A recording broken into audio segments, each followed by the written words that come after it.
अस्सलाम वालेकुम। अच्छा स्टूडेंट्स, मैं अभी जस्ट निकलने लगा हूँ ऑफिस के लिए। गाड़ी वाड़ी लग गई तो मुझे लगा कि 2 मिनट में आपसे बात कर लूँ।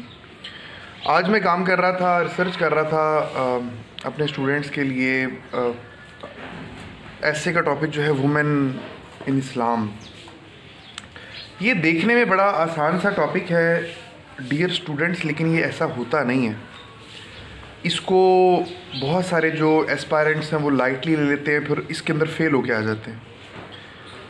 इसके अंदर फेल होने की जो 4-5 वजूहात हैं, उनमें एक तो ये है कि इसमें जो भी आपने रेफरेंसेस देने हैं, अब रेफरेंस देने का, कुरानिक रेफरेंस देने का एक बाकायदा तरीक़ाकार है। अनलेस कि वो आपको आता है, आप उसको दे ही नहीं पाते। दूसरे नंबर पे बहुत सारे बच्चे रेफरेंसेस देते ही नहीं हैं। तो ये 2 वजूहात हैं जिनकी बुनियाद पर वो फेल हो जाते हैं।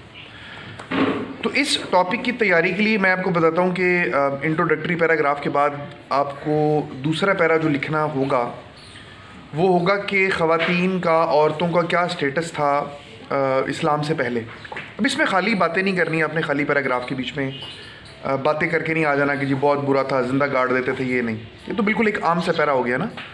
इसमें आप रेफरेंसेस दें, किताबों के नाम लिखें, बड़ा इजीली गूगल पे अवेलेबल है।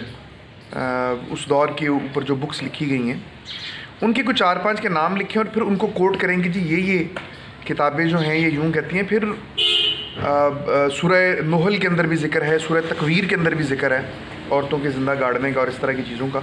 इनका आप रेफरेंसेस दें, एक बात तो ये हो। फिर इस्लाम ने औरतों को क्या राइट दिए, ये कोई 7-8 पैराग्राफ आपने बनाने हैं। स्टार्ट आप करेंगे राइट टू लाइफ से।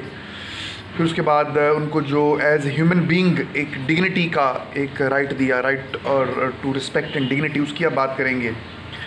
फिर उसके बाद में जो उनको सोशल राइट्स जितने भी थे वो मिल गए, शादी के हवाले से उसका आप जिक्र करेंगे। तालीम के हवाले से जो राइट्स मिले उनका आप जिक्र करेंगे। उनको इनहेरिटेंस के हवाले से जो जिक्र मिल गए उनका आप जिक्र करेंगे। प्रॉपर्टी को ओन करने के हवाले से जो राइट मिल गया आप उनका जिक्र करेंगे। मज़हब के हवाले से जो राइट मिल गया, तो इन तमाम राइट्स का आप जिक्र करेंगे। हर राइट के ऊपर एक पैराग्राफ लिखा जाएगा, लेकिन it should be well supported by the Quranic references. इसको आपने सपोर्ट करना है कुरानिक रेफरेंसेस से।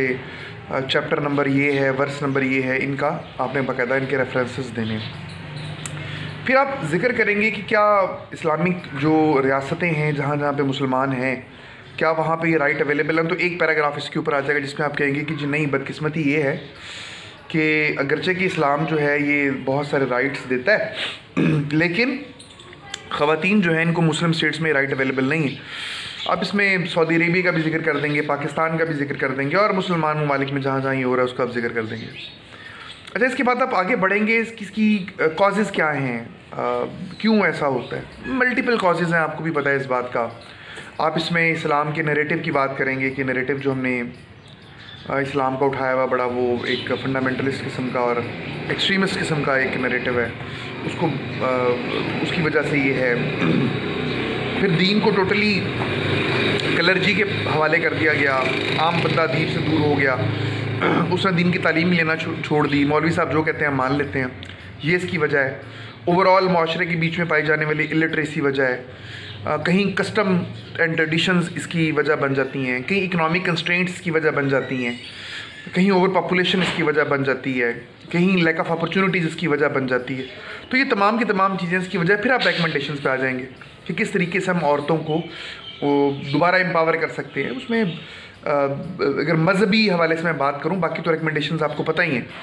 तो मजहबी हवाले से इसकी रिकमेंडेशंस ये हैं कि आपने एक मॉडरेट जो नैरेटिव है इस्लाम का, आपने उसको प्रमोट करना है, और जो दीन है ये खाली मौलवियों के लिए नहीं आया, ये हम सब के लिए आया है, और इसको हम सब ने फॉलो करना है, समझना। चलिए जी, क्लास कोई इस पर कोई सवाल हुआ तो इंशाल्लाह ताला आप मुझे भेज दें, मैं इसका रिप्लाई करने की कोशिश करूँगा। Wish you best of luck. इसको तैयार ज़रूर कीजिएगा, टॉपिक अहम है। अल्लाह हाफ़िज़।